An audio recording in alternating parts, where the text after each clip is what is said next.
Halo pagi semua, selamat pagi, selamat siang, selamat sore. Ya, tergantung kalian nontonnya kapan, di mana, sama siapa. Hari ini saya Kumara Vishnu Widyadana akan mewawancarai ibu saya, yaitu Ibu Fitri. ya, panggilnya Bunda. Bunda Kumara. Akan mewawancari tentang tragedi 98. Bunda waktu 98 posisinya jadi apa tuh? Waktu 98 jadi lagi kuliah. Semester berapa? Semester sebentar saya hitung. Semester 5 Di mana? di Atma. Atma Jaya. Oh iya, di Atma Jaya. Atma Kan Jaya. tahu nggak kenapa terjadi kerusuhan 98? Krisis moneter Tahun berapa? 98 apaan sih? Enggak. Oh, 97. Krisis moneter tahun 97. Itu. Terus yang krisis moneter itu kan nilai rupiah itu anjlok dari nilai 2000, nilai tukar kita 2000 ke 14.000. Terus katanya itu di bawah kepemimpinan presiden yang dulu banyak KKN gitu. Jadi KKN itu apa tuh? KKN itu apa sih? Korupsi. Oh kan tuh kerja lapangan. Bukan beda. kerja nyata. Beda. Kolusi, korupsi dan nepotisme. Oh iya. Tuh. Kolusi tau gak sih? Enggak. Korupsi tahu? Korupsi juga mau dimasukin. Tahu. Nepotisme. Tahu. Apa nepotisme? Nepotisme itu kalau misalnya ngikutin warisan kayak bapaknya Kalau artis. kolusi itu kayak orang dalam. Oh. Titipan. Oke. Kalau saya nggak salah ya. Correction me if I'm wrong. Gitu. Terus jadi kan katanya banyak KKN. Jadi proyek-proyek atau segala macam itu cuman circle-nya mereka. Jadi rakyat itu nggak puas itu. Nah, terutama kebanyakan itu waktu itu tuh kayak timpang antara pribumi dan Tionghoa gitu. Kenapa tuh? Ya, yang pribumi ngerasa, saya juga nggak tahu ya karena saya masih kuliah juga. Menurut mereka ya yang udah kerja itu katanya sih satu, bahan-bahan kan naik ya gara-gara yang tadi tuh nilai tukar, ya kan, rakyatnya semakin menderita. Pengusaha yang notabene latar belakangnya Tionghoa itu lebih naik gitu. Terus kan perusahaan-perusahaan kan juga kolaps, banyak pemecatan gitu. Karena banyak pemecatan berarti kan lapangan kerjanya kan nggak ada tuh, ya kan, banyak pengangguran. Sementara perekonomiannya memburuk, kan pusing ya gitu Kumara. Jadi itu yang membuat ini harus dirubah nih gitu. Harus dirubah apanya ya? Dirubah apanya ya? Tata Sistem pemerintahannya. Betul. Dirubah gitu. Jadi mereka mau meminta reformasi gitu kan, katanya presidennya itu udah nggak ganti-ganti tuh gitu. Jadi berusaha menurunkan itu. Waktu itu agendanya mahasiswa itu menurunkan Presiden Soeharto gitu. Waktu 98 tuh ikut-ikutan keterlibatan nggak? Ngampok, ngebegal gitu. Nggak ada. Atau ikut demo ada nggak? Bunda. Demo, iya ikut demo. Kapan tuh ikut demonya? Ikut demonya ya kalau nggak kan demo itu yang kerusuhan Trisakti itu kan Mei 98. Iya, Mei 98. Oke, tapi ada juga tragedi Semanggi yang orang banyak di blow up. Bunda ikut juga? Iya ikut. Temen belum mati. Masih Alhamdulillah. Oke. Itu tragedi Semanggi November. 98. Ada demo itu tanggal berapa ya? Pokoknya Mei 98, 12 atau 13 Mei gitu. Itu sebulan doang. Sebulan doang. Prosesnya panjang. Prosesnya panjang. Jadi Latar belakangnya panjang. Puncaknya itu kenapa dibilang kerusuhan 12 Mei, 13 Mei itu karena mahasiswa Trisakti itu ada beberapa teman saya, salah satunya saya ingat ada Elang namanya. Rest in peace Kakak Elang. Om Elang. Iya. Iya benar. Iya, Elang. Itu meninggal gitu. Jadi ada 4 penata sakti yang meninggal. Gitu. Terus kerusuhan itu, jadi saya juga nggak tahu ya di luar waktu kerusuhan itu kayak gimana kondisinya di luar, karena saya pada waktu itu ada di kampus, tidak bisa keluar karena di Semanggi itu sudah penuh dengan sniper, sudah penuh dengan polisi, kami tidak bisa keluar. Yang gitu. dijebak kita ya? Terjebak gitu. Sekitar jam 9 saya baru bisa keluar, jam 9 malam. 9 malam saya baru bisa keluar. Itu rumah dikepungnya jam berapa? Kayaknya siang kami udah siap-siap ya. Udah siap-siap. Oh, datang gitu kan, karena karena Semanggi dekat MPR. Jadi, kampus-kampus yang mau demo, base campnya adalah di Atmajaya gitu. Nah, terus jam 9 malam saya baru bisa keluar dengan posisi bapak saya lagi sakit. Ya. Jadi saya jalan ke rumah sakit jenguk bapak saya itu dari Sudirman ke Pertamina. Jalan kaki. Pertamina itu stick. Iya. Rumah sakit Pertamina jalan kaki. Tuh, karena sepi seperti kota mati. Nah, terus dari Pertamina itu pulang ke rumah sekitar jam 10. Di Gandaria itu udah sepi banget, sepi banget. Dan di situ saya dengar dari tetangga sekarang jadi veranda. Dulu adalah Kebayoran Plaza. Ya, itu dulu ada Kebayoran Plaza. Oh, di situ penjarahan. Gitu, penjarahan. Terus rumah teman saya. Jadi rumah-rumah yang etnis Tionghoa, nggak usah etnis Tionghoa, pribumi, tapi secara penampilan sipit, putih, mereka takut. Jadi ditulisin di rumahnya, milik pribumi, kalau nggak dijarah. Apa yang ada di rumah itu diambil. Itu tahun 98. Itu yang saya tahu tahun 98. Gitu. Tapi sebelumnya itu saya agak lupa ya, jadi ceritanya agak lompat-lompat ya. Tapi saya lupa sebelumnya itu kami tuh pernah sampai ke bundaran itu loh, atas gedung DPR itu. Apa sih, ada itu loh yang atasnya itu loh, balkon itu. Itu sehari sebelum Soeharto turun. Tanggalnya. Trisakti itu gimana? Ya kan, jadi kan kalau nanya gimana nggak ngerti. Jadi kan mereka di sana, kami di sini, sama-sama lost contact gitu loh, nggak ada. Jadi cuma dari cerita orang gitu kan, mereka di sana awalnya tuh karena kalau nggak salah bakar ban gitu, kayak gitu awalnya. Itu udah berapa tahun yang lalu saya lupa gitu. Jadi saya Bopet ikut demo ada berapa sih? Kan demo itu sering sebelum itu, dia saya lupa. Demo itu antara habis Trisakti sebelum Mei itu, terus kita sering demo.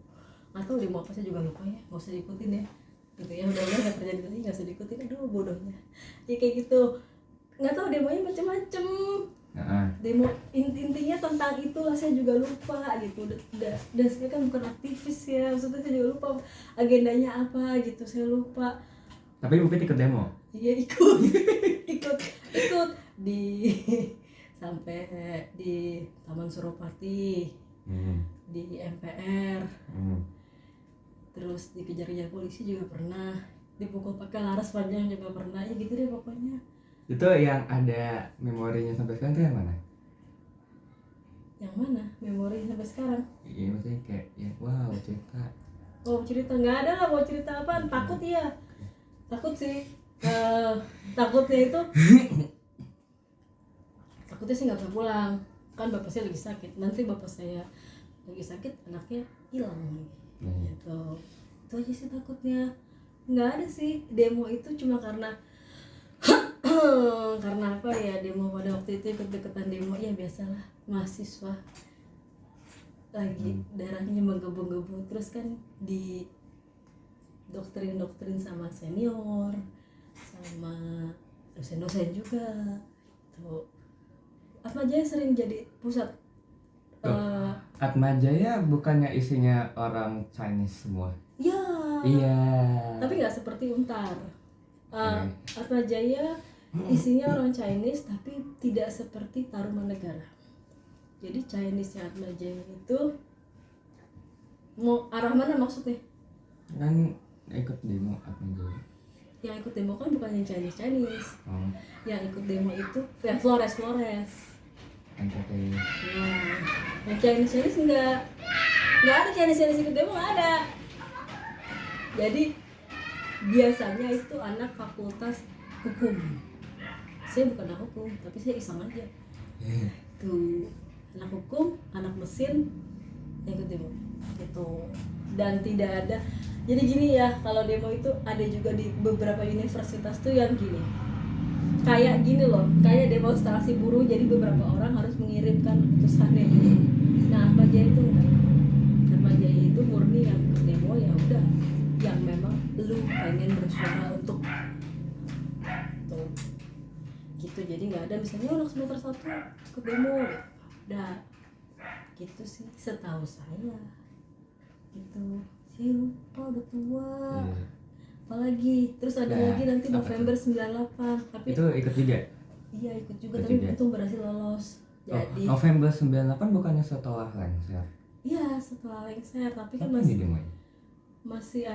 masih ada gejolak gitu kan, belum sudah mengundurkan diri, tapi kan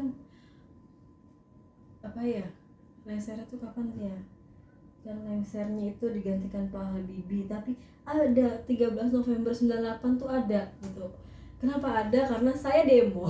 Kenapa saya ingat? Karena saya pas demo, tengah-tengahnya demo, wah mau diserang nih gitu kan, polisi rumahnya apa nih gini-gini. Saya lari lewat belakang, karena apa? Karena ibu saya waktu itu ulang tahun. Dan di situ ada tragedi Semanggi, jadi ada yang meninggal di Semanggi. Oh, Semanggi itu beda sama yang pengapungan itu? Beda. Oh, beda. Jadi saya, Tapi sama-sama Semanggi kan? iya itu dua-dua, karena saya anak Atma Jaya, jadi saya ngalaminnya dua-duanya di Semanggi. Jadi pada waktu 12 Mei 98 kita dikepung. Kita karena yang polisi itu sudah tahu, oh Trisakti ada gini. Jadi kampus yang terdekat dari MPR adalah Atma Jaya, gitu kan. Nah, Atma Jaya dikepung juga, gitu. Itu cuma dikepung.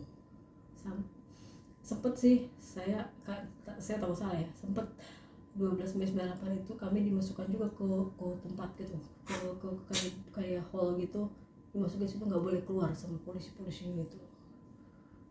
Terus ikutan? Iya ikutan kan, kan kita namanya dikepung. Oh iya. Udah boleh pakai laras gitu, ya ikutan gitu. Tapi entah gimana caranya, pokoknya jam 9 malam saya bisa keluar. Dan kerennya seumur hidup saya berada di jalan sendiri. Iya, di situasi yang kayak gitu, nggak tahu, nggak tentu arah, yang penting pulang gitu ya. Dicegat ya, tapi saya bilang waktu itu bapak saya sakit. Oke, udah masuk latar belakang 98, udah pengalaman demo juga. Terus kalau dari ekonomi Bu, ada apa tuh? Iya ekonomi kan tadi. Ekonomi sendiri Kemana-mana aja saya. Jadi nggak tahu kalau ekonomi sendiri. Ekonomi siapa? Ekonomi keluarga kita, keluarga bunda. Nggak apa-apa sih. Nggak apa-apa. Emang dulu apa tuh? Kok bisa sampai nggak kenapa-napa? Nggak kenapa-napa emang. Kerja masih tetap kerja. Alhamdulillah kan nggak kena PHK. Tuh, ya nggak apa-apa. Nggak. Seingat saya tidak berdampak ekonomi. Ya contoh realnya, orang tua saya masih ada di rumah sakit dengan kelas yang bagus. Nggak apa-apa sih gitu. Sosial tadi terjadi ketimbangan antara pribumi, terutama masyarakat kelas menengah ke bawah itu kan, harga dengan turunnya, anjloknya rupiah otomatis kan berimpact kemana-mana gitu ya. Krisis moneter, semua barang naik, semua ini naik kan, semua menjerit. Itu kalau ketimpangan, ya kan. Jadi kalau orang melihat kan, kalau orang Jawa bilang sawang sinawang, pengusaha oh kan lo enak lo Cina lo ini, nggak tahu sebenarnya pengusaha juga sebenarnya kolaps kalau dipikir-pikir, biaya produksi naik, ini naik, makanya mereka mau nggak mau, suka tidak suka mengkat karyawannya gitu. Tapi kan itu dilihat sebagai yang wah Cina ini gitu. Harga apa handphone, elektronik semua kan naik gitu. Semuanya tadi yang mungkin bisa dibeli semua orang ya sekarang nggak bisa gitu. Dolar kan jadinya gitu. Itu ketimpangan sosial mungkin yang dilihat, makanya ditulis ini milik pribumi. Itu yang dijarah itu hanya Chinese itu yang setahu saya gitu, atau mall-mall di Klender juga ada tuh Jogja Mall yang katanya ada setannya ya. Itu ya saking orang apa ya, euforianya orang apa enggak tahu gimana, satu orang itu kuat ngangkat kulkas, handphone semua dijarah. Zaman dulu tuh handphone tuh yang keren tuh Ericsson, Nokia tuh, Ericsson tuh masih di atas Nokia gitu. Wah semua diambil, habis itu dijual-jualin lagi murah gitu. Tapi kayaknya ada yang diusut deh sama polisi kalau nggak salah gitu, ngambil barang jarahan gitu kan, ketahuan ya jual murah kayaknya loh tuh. Itu mereka tuh buset dah gitu bawa beras, bawa apa, dan itu yang terbakar itu mereka yang bolak-balik. Jadi ini udah kelar terus masuk lagi. Nah yang bakar juga saya nggak tahu siapa, itu aja terbakar. Mungkin dianggapnya oh udah nih udah selesai nih, saya jarahnya kita bakar aja gitu, mungkin gitu. Tapi ternyata mereka ada yang masih di dalam gitu. Iya tadi saya lupa nambahinnya gini.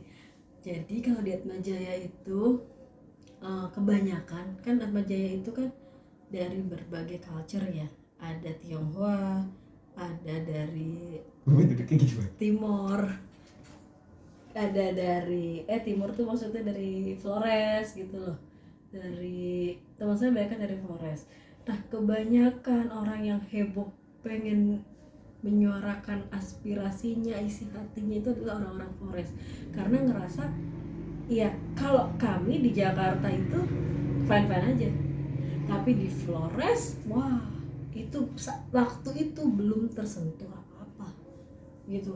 Mereka sampai sekolah susah, mau ke pusat kota susah, transportasi susah, ini susah gitu. Itu yang mereka lihat ketimpangan antara daerah dan pusat pemerintahan gitu. Politik,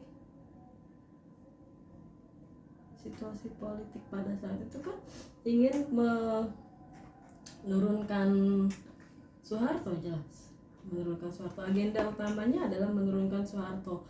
Jadi ketika Soeharto lengser dengan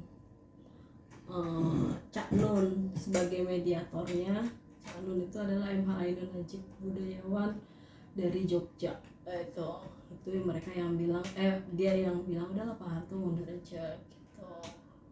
Udahlah Pak Harto mundur aja.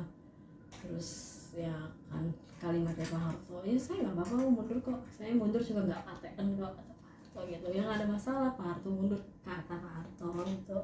Dan kemudian Pak Harto digantikan oleh BJ Pak Habibie ya. Pak Habibie naik karena pada saat itu Pak Habibie adalah wakil Pak Harto gitu. Itu politik gitu. Bahas apa lagi politik pada saat itu ya, aktivis banyak ya, pokoknya kayak ada lah beberapa yang hilang itu kan juga ada, termasuk Budiman Sujatmiko sebagai Tapol tahanan politik ya kan. Itu ya lah. Terima kasih kepada Bunda Fitri. Udah Pak, jangan ditonton saya Pak. Terima kasih. Makasih Pak. Iya, makasih Pak Haji. Makasih Pak Haji. Pak Haji Dewi Kongko. Salah. Benar, kok. Oh. Ya. Haji. Terima kasih. Ya. Cerita kami aneh bin aja. Ya. Ya.